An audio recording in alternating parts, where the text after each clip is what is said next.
আল্লাহর যত নবী দুনিয়াতে এসেছেন, ওয়াজের মধ্যে আমি বলেছি সমস্ত নবীরা হলো বুদ্ধিমান, আর চালাক নবী হলো কয়জন? দুইজন। জোরে কোন কয়জন? একটা হলো কে? মুসা কালিমুল, আর একটা সুলাইমান। এমন চালাক ছিলেন যে বুড়িয়ে যে কাজ করে, সারাদিন কাজ করে আটা গামলাত করে নিয়ে যখন আসতেছিল, হঠাৎ বাতাস আসে, বুড়ির গামলা আছে কিন্তু আটা নাই। জোরে কোন কি নাই? তো মেয়ে মানুষ সারাদিন কাম করে আটা নিয়ে বাড়িতে আসতেছে, এমন একটা ঘূর্ণিঝড় উঠলো, গামলা মাথাতে আছে কিন্তু আটা নেই। বুড়ির তো সেই রকম রাগ হলো। বুড়ি রাগ করে গিয়া গদগদ করতেছে আর বলতেছে, আল্লাহ তোমার আক্কেল নাই, সারাদিন কাম কাজ করে আমি পরিশ্রমের আটা নিয়ে যাচ্ছি, আর তোমার বাতাস আটা নিয়ে চলে গেল। গদগদ করতেছে কার উপর? আল্লাহর উপর। রাস্তায় সুলাইমান নবী তখন ঘুরতেছিল, ছোট্ট মানুষ। বুড়ি ডাক দিয়ে বলে, বুড়িমা খবর কি? বলে, ওই যে আসমানের আল্লাহ, আমার গামলা আছে কিন্তু আটা নাই। সুলাইমান ছোট্ট মানুষ বললেন, তুমি কি জানো বুড়িমা, এই যে বাড়ি দেখতেছো, এই বাড়িটা হলো আল্লাহর নবীর বাড়ি, নাম হলো দাউদ আলাইহিস সালাম। সেই নবীর কাছে গিয়ে বিচার দাও। এই বেটার কথা মতো বুড়িটা দাউদ নবীর শ্বাস দিয়ে বলে, আল্লাহর নবী, আমার গামলা আছে আটা নাই, ঘূর্ণিঝড় আটাগুলো নিয়ে গেছে, আপনার কাছে বিচার চাই, আপনার কাছে আমি বিচার চাই। দাউদ কয়, কে রে? গুদাম থেকে এক বস্তা আটা বুড়ির বাড়িতে যা। এক বস্তা আটা বুড়ির বাড়ির গায়। তখন ওই একজন কুলি ওই এক বস্তা আটা নিয়ে বুড়ির সামনের দিকে যাচ্ছে, আর ওই কুলি পিছনে পিছনে বস্তা নিয়ে যাচ্ছে। সুলাইমান নবী বলে, বুড়িমা খবর কি? বলে, বাবা এক গামলার জায়গাতে এক বস্তা পাইছি, আবার খবর কি? সুলাইমান বলতেছে, বুড়িমা বিচার হয় নাই, কারণ তোমার আটা যে নিয়ে গেল তার বিচার না করে জনগণের আটা তোমাকে দিবে, এইটা নবীর পক্ষে শোভনীয় নয়, বরং তোমাকে যাবার দিব না, আবার যাও। ওই ছোট্ট বাচ্চার কথাই বুড়ি আবার কুলি সহ দাউদ নবীর কাছে। দাউদ নবী বলে, বুড়ি এক গামলার জায়গায় এক বস্তা দিলাম, ফেরত আসলি কেন? বলে, আমি তো আসতে চাইনি, ছোট্ট একটা বাচ্চা আমারে পাঠায় দেয়।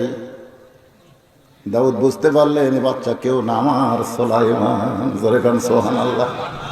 ডাক দে বলে, বেটারে এইরকম বিপদের মধ্যে আমারে কেন ফলাস? কে আটা নিয়ে গেল তার বিচার কেমনে হবে? বুড়িকে এক বস্তা আটা দিলাম। সুলাইমান বলে, আপনি আল্লাহর নবী, বাতাসও আল্লাহর। জোরে কান সুবহানাল্লাহ। যেই বাতাস আটা নিয়ে গেছে সেই বাতাস কার? বলে আল্লাহর। আপনি নবী কার? বলে আল্লাহর। তাহলে আল্লাহর কাছে বলেন, আল্লাহর কাছে ফরিয়াদ করে বলেন, আল্লাহ এই বুড়িটার আটা বাতাস কেন নিয়ে যায়? সঙ্গে সঙ্গে দাউদ নবী সুলাইমানের কপালে চুমু দিয়ে বলতেছে, বেটারে এই বিশ্বাস, এই চিন্তা আমার মাথার মধ্যে কখনো আসে নাই। মাবুদ, আটা নিয়ে যাওয়ার খবর কি? এমন সময় বাতাস এসে বলতেছে, আল্লাহ হুকুম করেছে সাগরের মধ্যে জাহাজের তলা ফুটা হয়ে গেছে, এক গামলা আটা নিয়ে সেই তলার ফুটাটা বন্ধ করেছে। দাউদ নবী বলে, কেন আল্লাহ বন্ধ করলো বাতাস আটা নিয়ে? বলো, ওই জাহাজের মধ্যে হাজার হাজার বস্তা খাদ্য আছে, জাহাজটা যখন পানির মধ্যে ডুবে যাচ্ছিল ওই ফুটা দিয়ে পানি এসে তখন প্রত্যেকটা মানুষ করল, আল্লাহ এই জাহাজের মধ্যে যত সম্পদ আছে সমস্ত সম্পদ যদি আমরা জীবিত থাকি তোমার রাস্তায় দান করে দিব।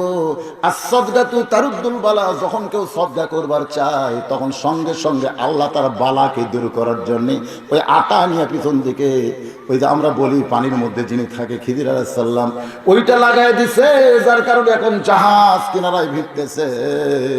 সুলাইমান বলতেছে, বাবা যে বুড়ি এক জাহাজ পরিমাণ পাবে তাকে এক বস্তা দিলে কোনোদিন বিচার হবে না। তখন দাউদ বললেন, সুলাইমান তুই বড় চালাক। জোরে কন্যা সুবহানাল্লাহ। সুলাইমান নবী চিন্তায় পড়ে গেলেন, আমার বাবা দাউদের পরেই তোমার থাকার কথা, কিন্তু মাঝখানে নবীটা ঢুকলো কে? মাঝখানে নবীটা ঢুকলো কে? রাসূল বলতেছে আর মুস্কি মুস্কি হাসতেছে। ওমর ফারুক মাথা নিচু করে আছে, প্রত্যেকটা সাহাবী কথাগুলো শুনতেছে। জোরে কান সুবহানাল্লাহ। সুলাইমান নবী বলবেন, মাঝখানের নবী কে? পিছন দিকে ভাবে হাত নিয়ে যায়, হাতটা আবার ফেরত আসে, আবার হাত নিয়ে যায়। কারণ রাসূল বলেছেন, আমার ওমর যে রাস্তা দিয়ে যাবে ওই রাস্তা দিয়ে শয়তান পর্যন্ত 40 দিন যায় না। রাসূল বললেন, সাহাবীরা আমি রাস্তাতে গেলে শয়তান আমাকে সালাম দেয়।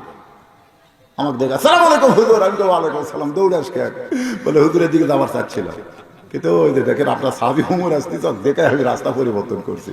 আল্লাহ রাসূল কয় শয়তান হামাক সালাম দেশ আর আমার উমরের দিকে ভয় দৌড়ে আস, কারণ কি? বলে হুজুর উমরের মধ্যে যা আছে তা আপনার মধ্যে নাই। জোরে খান সুবহানাল্লাহ। তিনবারের জায়গায় পিছনে হাত দা বলতেছে আপনি কোন নবী, আপনি কোন নবী? সঙ্গে সঙ্গে ওমর ফারুক বলতেছেন এই পাগল, আমাকে নবী বলো কেন? আমি তো নবী না, আমার নাম হলো ওমর, আমার নাম হলো ওমর, আমার নাম হলো ওমর। সুলাইমান মুসকে মুসকে হাসিয়ার বলে আল্লাহর যত পয়গম্বর আছে এর মধ্যে ওমর নামে তো কোনো পয়গম্বর নাই, তুমি নবীর কাতারে কেন দাঁড়াইলে? ওমর বলতেছে নবীর কাতার কেমনে? বলে তোমার সামনে যিনি দাউদ আলাইহিস সালাম, তোমার পেছনে আমি সুলাইমান। সঙ্গে সঙ্গে ওমর ফারুক জোরহাত করে বলবে ওগো আল্লাহর নবী, আমার বেয়াদবি হয়ে গেছে, আমার বেয়াদবি হয়ে গেছে, নবীর কাতার আমি কেমনে আসলাম? এই বলে হযরত ওমর যখন রাসূল বলতেছেন কাতার থেকে বের হবে, আল্লাহ ডাক দিল ওমর নবুয়তের দরজা বন্ধ হয়েছে বলে তোমাকে নবী করা হয় নাই, কিন্তু আমার নবীর দোস্তের কথার দাম দিতে গিয়া আজকে হাসরের ময়দান নবীর কাতারে দান করাইলাম, তুমি কাতার ছেড়ো না। নবী বলে রে সাহাবীরা শোনো, ওই সময় ওমর চিৎকার করে বলবে আল্লাহ নবীর কাতার আমাকে দাঁড় করায়া আপনি নবীকে খুশি করতে পারবেন, কিন্তু আমি খুশি হব না। আল্লাহ বলে ওমর কি হলে খুশি হবা? বলে বিশ্ব নবীর উম্মতের কাতারে দাঁড় করানোই আমার জীবনের সবচাইতে বড় চাওয়া। জোরে বলেন না সুবহানাল্লাহ। সেই হযরত ওমর মনে মনে বলতেছে জুব্বা বুঝে আমি পাই, জুব্বা বুঝে আমি পাই। ওমর ফারুকের ডান পাশে একজন সাহাবী একবার জুব্বার দিকে তাকায়, আরেকবার নিজের দিকে তাকায়, মনে মনে চিন্তা করে জুব্বা বুঝে আমি পাই, কারণ আমি হইলাম রাসূলের ডবল জামাই। জোরে গান সুবহানাল্লাহ। ডবল জামাই বলার কারণ কি? অনেকে জানেন, অনেকে জানেন না। আল্লাহ নবীর 4টা মেয়ে ছিল, ওসমান গনি একাই 2টা মেয়েকে বিয়ে করেছে, একসঙ্গে বিয়ে করে নাই। প্রথম বিয়ে করেছিল রোকেয়াকে হিজরতের সময়। রোকেয়া যখন মক্কা থেকে মদিনায় যায়, মাঝ রাস্তায় গিয়া নবীর মেয়ে রোকেয়া অসুস্থ হয়ে যায়। কিছুদিন মদিনায় থেকে রোকেয়া দুনিয়া থেকে যখন বিদায় নিছে, নবী মদিনায় গিয়ে ওসমানের মুখের দিকে তাকাবার পারে না। যখনই তাকায় দেখে ওসমানের চোখ দিয়ে দর দর করে পানি পড়তেছে। নবী ডাক দিল ওসমান, তুমি আমার মেয়ে দুনিয়া থেকে বিদায় নিয়েছে বলে কান্দো না, তুমি আমার জামাই, তুমি আমার জামাই।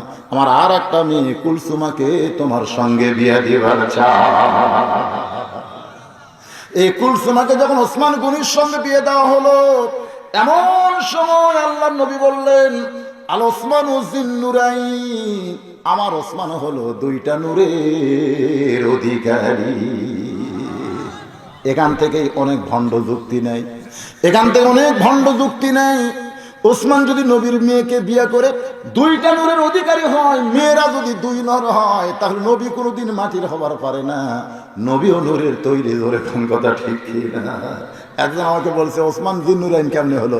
বলে নবী 2 মেয়েকে, তো মেয়ে যদি নূর হয়, 2 মেয়ে বিয়ে করলে 2টা নূরের অধিকারী, তাহলে নবী কিসের? দেখেন কোন জায়গা কি পেঁচ মারছে। নবীজির পিতা আবদুল্লাহ, নবীজির মাতা আমিনা, নবীজির দুধমা হালিমা, নবীজির রোজা। আপনারা বলেন তো যে ওই যে একটা অন্ধকার একটা লোক একটা লাইট নিয়ে আসতেছে, আপনি কিন্তু ওই মানুষটাকে খুব একটা স্পষ্ট দেখতে পাচ্ছেন না, কিন্তু দূর থেকে দেখতেছেন আলো আসতেছে, তখন আপনি কি বলবেন? ওই দেখো আলো আসতেছে। আপনারা সত্যি করে বলেন তো আলো আসতেছে না আনতেছে?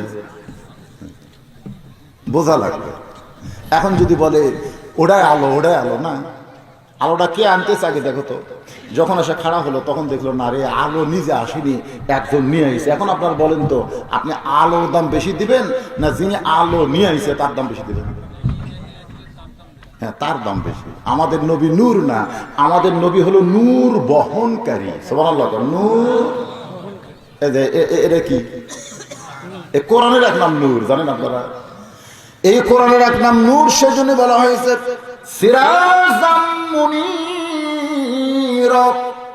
সিরাজাম মুনীরা শব্দের ব্যাখ্যা করবেন, নবীকে নূর বললে নবীর সম্মানের ক্ষতি হবে, বরং নবীকে নূর বলবো না, নবীকে বলবো নূরওয়ালা। ধরে